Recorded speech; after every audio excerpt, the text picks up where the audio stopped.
conversando com o Luiz Carlos Gomes, nós fizemos com ele uma gravação para o Muito Mais Esporte, nosso site, www.muitomaisesporte.com.br, sobre rádio, um pouquinho sobre futebol. Agora vamos conversar com ele sobre o trabalho que ele faz de alguns anos na Associação Mineira de Cronista Esportivo, onde ele é presidente. Desde quando você está presidente da associação, Luiz Carlos? Eu estou no terceiro mandato como presidente.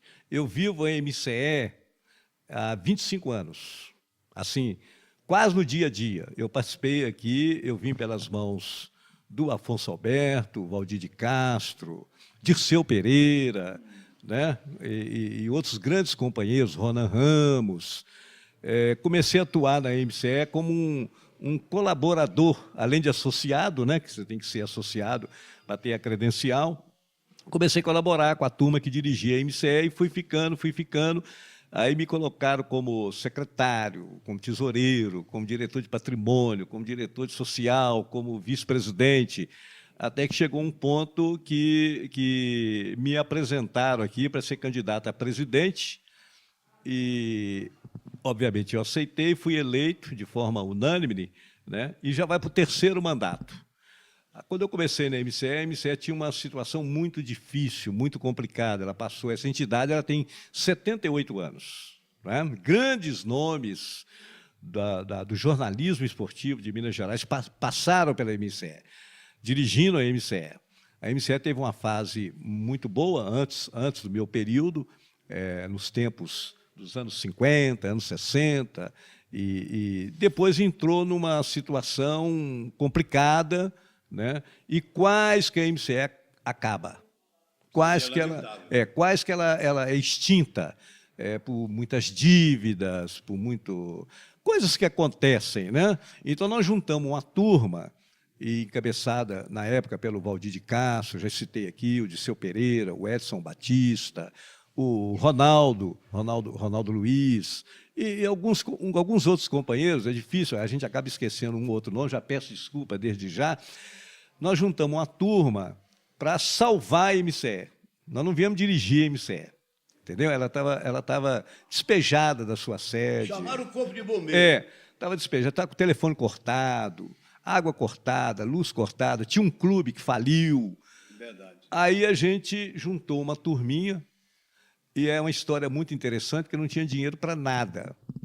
Absolutamente para nada. Aliás, só tinha dívida. Tinha uma sede no centro de Belo Horizonte. Uma sede, umas salas lá no centro da cidade. Aí juntamos, nós fomos ao banco, cada um tirou um empréstimo pessoal. Eu, o outro tiramos um empréstimo pessoal para pagar essa dívida, porque também nós não tínhamos dinheiro disponível para tirar do nosso dia a dia para pagar. Não tinha jeito mais de fazer rifa, de pedir apoio de todo mundo, não tinha jeito, não tinha como. A única solução... Mesmo porque a maioria dos cronistas é quebrada. Ninguém tem dinheiro sobrando, não. A solução foi ir ao banco e cada um tirou empréstimo. Se não me falha a memória, era negócio de 4 mil. Eu não sei se era cruzeiro, porque o dinheiro mudou tanto que a gente perde, né? Eu sei que era 4 mil, não sei 4 mil, não sei o que, era dinheiro pra caramba. Eu lembro que eu assinei o empréstimo lá, quando eu cheguei em casa... Quase minha mulher mandou embora. Ela falou, nós vamos perder o nosso apartamento, nós vamos perder tudo, porque você vai tirar empréstimo, é que você vai pagar esse empréstimo. Eu falei, Deus vai ajudar, nós vamos dar um jeito de pagar esse empréstimo. Enfim, essa história transformou a MCE. Nós conseguimos saldar as dívidas, conseguimos negociar o terreno do clube, que na época estava abandonado, estava julgado, com a ajuda do Ademir Lucas, que foi prefeito no município de Contagem, com a ajuda de alguns outros aí, amigos aí, alguns dirigentes. Enfim, foi uma força-tarefa para salvar. Com isso, nós conseguimos equacionar, né, pagar grande parte de dívida, muitas com acordo, devia 1.000, eu tenho 500 para a gente saldar isso aqui e tal, o cara aceitava, e tinha dívida com Copasa, dívida com CEMIG, fizemos acordo, fizemos uma confusão danada, e saímos do outro lado. Ainda sobrou um dinheiro, entendeu? O que nós fizemos? Nós compramos esta casa onde nós estamos gravando, que é a atual sede da MCE. Né? É uma casa no bairro tradicional de Santa Teresa, né? Um bairro bacana de Belo Horizonte, uma casa muito confortável, né? Uma casa que atende, até sobra, porque nós temos até mais espaço do que precisamos, né? E é uma propriedade quitada da MCE, né? Com a sobra desse dinheiro, nós fizemos um negócio dessa casa, salvamos as salas no centro da cidade, que estão alugadas, reformamos depois as salas lá, e na Rua São Paulo, essas salas hoje rendem um aluguel para a MCE. Aí, na minha primeira gestão, eu comecei a fazer um trabalho de resgatar os companheiros. Comecei até pelo interior, porque o pessoal de Belo Horizonte já participava, pelo menos pagando anuidade, já participava legal da MCE, aquela coisa toda. Mas o interior estava entregue, assim, às baratas, entendeu? Cada clube credenciava, uma situação muito, muito estranha. Aí eu comecei a rodar o interior, aproveitando até as viagens que eu faço, porque eu tenho um outro tipo de trabalho, de eventos também, e eu ia para a cidade, convocava lá um companheiro para convocar os demais companheiros, ele arrumava uma sala emprestada lá com a prefeitura ou na associação comercial, aí reunia a companheirada e explicava para eles a importância do cara ter um credenciamento, nem precisa chegar na porta do estádio parecendo cachorro vira-lata, ficar pedindo favor para entrar, não, ele tem um documento, que é aqui a minha credencial. Aí hoje nós temos associados em Minas Gerais inteiro. Diga você que 95% do pessoal que trabalha com futebol profissional, é lógico que o futebol amador não tem necessidade, mas 95% do pessoal é associado da MCE, tem a credencial da MCE. Aí eu comecei uma segunda luta, porque nós não tínhamos uma lei que falava isso. A MCE fazia um convênio com a Federação Mineira de Futebol, fazia um convênio com o Mineirão, fazia um convênio com não sei quem, para permitir a entrada do pessoal. Aí eu comecei uma batalha muito grande, convoquei os demais presidentes das associações estaduais, né, de todo o Brasil, mais a presidência da Associação Brasileira, a Abrace, e alguns outros companheiros, assim, nós fizemos também um movimento, fomos para Brasília, e conversando com o deputado, conversando com o senador, e papapá, papapá. E eu tenho que registrar aqui, viu, Marcos Russo, que nós conversamos com 200 deputados, não sei quantos senadores, todos falavam assim, não, vocês têm, nós vamos fazer, mas também que é no Brasil, né? O vão fazer, faz. Você não sabe que dia, que ano, e a coisa foi se perdendo. Até que nós tivemos uma felicidade muito grande, que o presidente da Federação do Paraná, o famoso Bolinha, que é um grande repórter esportivo, né? E você já deve ter trabalhado com ele por aí. Hoje ele está meio aposentado também, ele é o presidente, continua presidente lá no Paraná. Ele é muito amigo do senador Álvaro Dias. Estou fazendo propaganda política para ninguém, não. Muito amigo. Mas o Álvaro Dias realmente tem história. Eu conto sempre, onde me perguntam, onde eu tenho oportunidade de falar, porque ele nos levou ao senador Álvaro Dias, que é senador lá do Paraná. Sentamos com esse senador, explicamos a situação, e falou assim, eu vou resolver isso para vocês. Nós saímos de lá assim, mais um que vai resolver. E ele resolveu. Ele até me contou a história e falou assim, eu comecei minha vida como cronista esportivo, lá no interior do Paraná. Eu queria ser narrador de futebol. Eu fiz 2 jogos, o negócio não deu muito certo, eu virei comentarista de futebol, entendeu? E daí ele fez nome, se elegeu, entrou para a política, formou em direito, e aquela coisa toda, enfim, até hoje é um senador da República. Ele pegou essa causa nossa e levou até o fim. Ele que propôs lá no Congresso Nacional o aditivo na lei, o Estatuto do Torcedor, a famosa Lei Pelé, o artigo 90, né, que virou uma lei federal, Lei Federal 12.395, o artigo 90 na letra F, foi sancionada em 2011, para você ter uma ideia. Em 2011 foi sancionada, virou uma lei federal. Hoje, então, a partir daí, né, só as associações de cronistas esportivos têm o direito legal de credenciar os profissionais para acesso às praças esportivas. Não é só estádio, não. Qualquer praça esportiva, entendeu? Para fazer o seu trabalho. Então, a partir daí, a coisa virou lei, é oficial, né? Então, em Minas, por exemplo, a federação não credencia, os clubes não... É até muito bacana a parceria nossa. Em alguns lugares aí do Brasil tem uma certa briga. Aqui, graças a Deus, nós temos um trabalho muito bacana com a Federação Mineira de Futebol. um trabalho muito legal com os clubes, não só os de Belo Horizonte, como do interior, né? Temos um trabalho muito legal com a CBF. Então, a coisa funciona bem, todo mundo tem a sua credencial, né, que lhe dá direito a ter acesso ao estádio, para ficar na tribuna, para ficar lá na sala de entrevista, sala de coletiva. Só tem um outro credenciamento que é controlado ou pela federação ou pela CBF, para o caso de quem vai trabalhar no gramado. Eles queriam passar até isso para as associações. Mas eu fui um defensor que deveria ser a entidade organizadora, porque o gramado é um problema muito perigoso no futebol. Porque se um companheiro nosso, por qualquer motivo, criar um problema lá, o clube vai ser punido.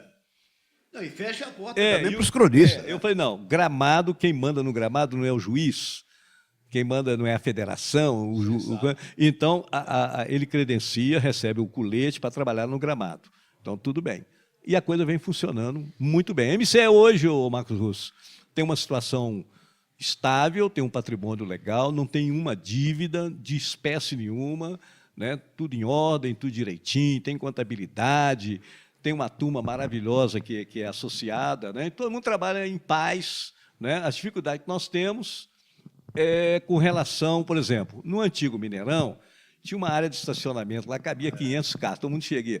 Com a reconstrução dos estádios, tal padrão FIFA, eu digo que a pior coisa que já aconteceu no Brasil foi a Copa do Mundo.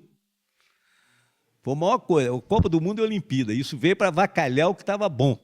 Entendeu? Isso deixou esse vexame para nós aí. Até a reforma do Mineirão, que não tinha essa necessidade. Não, pois é, eu sempre disse isso, a menor necessidade. E acabaram com o estacionamento. O estado daquele tamanho tem 2.900 vagas para veículos, partindo do princípio da mobilidade urbana, que algum inteligente, não sei de onde, disse que ia ter uma estação do metrô, ia levar todo mundo no papel. Até hoje, ninguém sabe onde está essa estação. Bom, mas isso é fato. Passado, nós ficamos prejudicados, hoje as vagas são limitadas.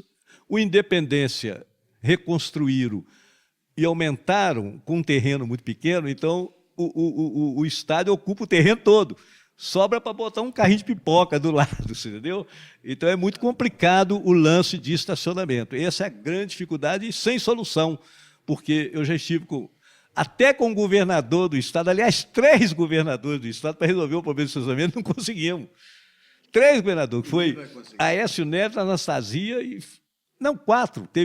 Começou com Aécio, passou pelo Anastasia, teve o Alberto Pinto Coelho e o Fernando Pimentel. 4 governadores de estado, nós tivemos em audiência, 5 ou 6 secretários de estado. Rapaz, reuniões que duraram horas, propostas, desenhos, mapas, e até hoje não conseguiram resolver esse problema. Então, eu acho que isso não vai ser resolvido nunca. Quando é que vai ser, de novo, você aclamado, mais uma vez, pela 4ª vez, presidente da associação? Olha, o meu mandato vai até o dia 31 de dezembro deste ano 2018. Né? Eu não sou político. Então, o político fala assim, eu não sei se eu vou ser candidato. Na verdade, eu sinto, eu não estou falando só na entrevista, não, eu falo sempre nos estádios, falo com os companheiros. A participação da maioria dos companheiros junto à associação é muito ruim. Ruim que eu digo. Ninguém vem visitar a sede, ninguém liga para o presidente se está precisando de alguma coisa. O pessoal só aparece aqui para renovar, ou para reclamar, ou para renovar a credencial. Eu tenho conversado muito com os mais jovens, nós temos uma safra aí, os mais antigos, como nós dois, nós já cumprimos uma missão bacana, né? E muitos aí não têm mais interesse nenhum de nada, quer continuar a vida dele tranquilo. Os mais novos, e tem muita gente nova, eu falo, gente, vocês têm que participar, têm que conhecer. Ah, eu vou lá, vou aqui. Cara, até para organizar um time de futebol é difícil. Até para organizar... Tinha até campeonato. Entendeu? Porque você não consegue... O companheiro nosso aí, o Marcel, que cuida do time da MCE, de vez em quando ele me liga e fala assim, eu tenho que arrumar um jogador, eu tenho que arrumar o jogo, mas ninguém quer ir lá julgar. Eu falei, pô, tá difícil, né? O negócio tá difícil. Então, assim, eu não... Falta mais participação, então. Falta mais participação, mais corporativismo junto ao negócio. Então, eu não sei, no fim do ano, a gente não pode deixar a peteca cair. Não. né? E eu digo para o pessoal o E seguinte... o que está dando certo, o time que está vencendo não pode mexer. E graças a Deus, eu sei que muitos companheiros também não participam muito porque não têm disponibilidade de tempo, estão trabalhando, têm que cumprir, porque isso aqui é um trabalho voluntário. E a vida é dura, né? É um trabalho voluntário, você não ganha nada. E se você bobear, você ainda gasta do seu. Né? Você não ganha absolutamente nada para poder ser o presidente da associação. É um trabalho totalmente voluntário.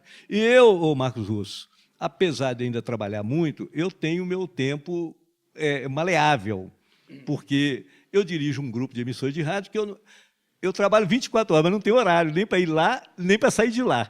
Por exemplo, hoje eu teria que ir lá um pouco mais cedo, eu vim para cá. Se eu for lá mais tarde, eu fico lá até meia-noite, entendeu? Porque sabe aquele negócio, que o dono do boi que tem que pegar no chifre. Verdade. E os donos me entregaram a criança, mas toma que o filho é teu, entendeu? Não querem nem saber, né? Então eu tenho mais tempo. A outra atividade minha também é minha também, então eu controlo da minha maneira. Então o que eu faço? Eu tenho possibilidade de vir à MCE, normalmente eu venho aqui de manhã, eu saio de casa às 6h30 da manhã, hoje eu saí 6h30 da manhã, e vim para a MCE. Abri a MCE aqui, não era nem 7 horas da manhã, eu já estava aqui, aí eu vou olhando tudo, como é que funciona, o que é, respondendo aí o pessoal, quebrando. Agora é um período de renovação de credencial, dá muito trabalho. Aí o meu pessoal, o pessoal que é funcionário, que trabalha na MCE, nós temos 3 funcionários, né? O Gino Beltrão, que é um patrimônio aí da crônica esportiva. Uma bandeira. Eu tenho o Bruno e a Ana Paula, que chegam, o expediente funciona de 9 às 6 da tarde, segunda a sexta-feira. Quando eles chegam, a gente despacha o que tem que despachar, resolve o que tem que resolver, e eu vou cuidar da minha vida, e eles ficam aqui o dia inteiro tomando conta do nosso... Está bem entregue também. Está bem entregue, graças a Deus. Então, funciona tudo bem, tudo legal. A MC é toda informatizada, em qualquer lugar que eu estiver, eu tenho condição de acesso, de responder aos companheiros. Eu estava em Tiradentes agora, e lá respondendo, agora até está bonito, nós temos grupo de Zap, Facebook, e-mail, enfim. Hoje está muito fácil, né? Hoje tudo é muito facilitado. Então, funciona tudo bem, a entidade está bem, a entidade não tem como crescer muito, porque também nem todo mundo pode ser associado. Para ser associado, ele tem que obedecer algumas regras, né? Que estão na lei também, que foi promulgado. Ele tem que ter o registro profissional, ele tem que ter o... Eu falo isso para o pessoal, às vezes eu falo, mas eu sou radialista. Eu falei, meu amigo, eu não estou falando que você não é radialista. Aí você fala comigo assim, eu sou motorista, você tem que ter uma carteira de motorista. Eu não posso chegar no guarda e falar, eu sou motorista. Eu falei, cadê a carteira? Você está habilitado? Você está habilitado? Então é a mesma coisa, eu sou radialista, mas tem que ter o registro profissional de radialista, ou de jornalista, né? E ele tem que ter uma relação de emprego com algum veículo de comunicação legalizado. Hoje a lei está até mudando bastante, nós aqui estamos nos adaptando, porque teve a reforma trabalhista. Hoje tem 1000 tipos de contrato, eu estava conversando até com um advogado, hoje pode se fazer tudo quanto é tipo de contrato. Há uns tempos atrás era carteira de trabalho, ou é a carteira de trabalho ou não é nada. Hoje pode ter contrato temporário, contrato semanal, contrato diário, contrato mensal, enfim, contrato para o cara trabalhar só de manhã. Mas tem que cumprir. Mas tem que ter um documento. Aí uns diretores falam comigo assim, mas tem que checar. Eu falo, olha, a MCE não é polícia, eu não sou polícia. Né? Eu não sou Ministério Público, eu não sou Ministério do Trabalho. Chegou um documento aqui, assinado, firma reconhecida, com CNPJ, o registro profissional dele emitido pelo Ministério do Trabalho, eu não vou discordar do cara. Se ele falsificou, se falsificou e tiver uma denúncia, é um problema de polícia. Mas não acontece isso, é só uma coisa, não acontece, todo mundo tem. Nunca aconteceu, né? Nunca aconteceu. Aí o que acontece? Todo mundo tem a documentação direitinho aqui, e toca a bola para frente. Agora, aumentou muito, tem aumentado muito. A gente está falando do rádio, mas aumentou muito. Hoje, muitas emissoras do interior fazem futebol, né? Não só aqui, como no interior. Aumentou muito o número de jornais, dos portais. Quase todo jornal hoje tem também... Sites, como Muito Mais Esporte. Pois é, igual o Muito Mais Esporte. Tem vários, inclusive os grandes jornais. O Tempo tem hoje o Super Esportes, o Estado de Minas, o Hoje em Dia, as sucursais aqui de Globo, tudo tem, G1, não sei o que lá. Enfim, a quantidade de profissionais. Para você ter uma ideia, A média nossa, por jogo, é 150 profissionais. Entre área outra coisa que a gente conquistou. Na minha época, até 1996, era uma meia dúzia, uns 10, 12 por aí. Inclusive o pessoal da área técnica, que antigamente não tinha cobertura de nada. Eles iam na base do favor. Aí nós agregamos esse pessoal todo aqui, eles também têm a credenciamento deles, são associados na condição de área técnica, né? Então eles andam com a carteirinha. É bonito, bacana, bota o negócio do peito aqui, aquele negócio todo, e eles têm acesso livre para ir lá, chegar, entrar, botar o equipamento, instalar o equipamento. O operador trabalha muito, né? Até mais que a gente, porque nós estamos lá falando. Mas nós já fizemos isso muito também de operador, né? E ele sobe escada, desce escada, vai lá embaixo, vem cá em cima, e não é mole. O Mineirão agora é uma viagem, do portão do Mineirão até na tribuna de imprensa é uma viagem. É verdade. Né? Mas é muito legal, sabe? Então está tudo funcionando bem, tudo funcionando bem. Vamos tocando o barco até quando Deus permitir, né? Este, Luiz Carlos Gomes, presidente da Associação Mineira de Cronistas Esportivos de Minas Gerais, e contou a história aqui, quase tudo que acontece e aconteceu na nossa associação. Ele falou aqui no jornal Muito Mais Esportes, no site Muito Mais Esportes.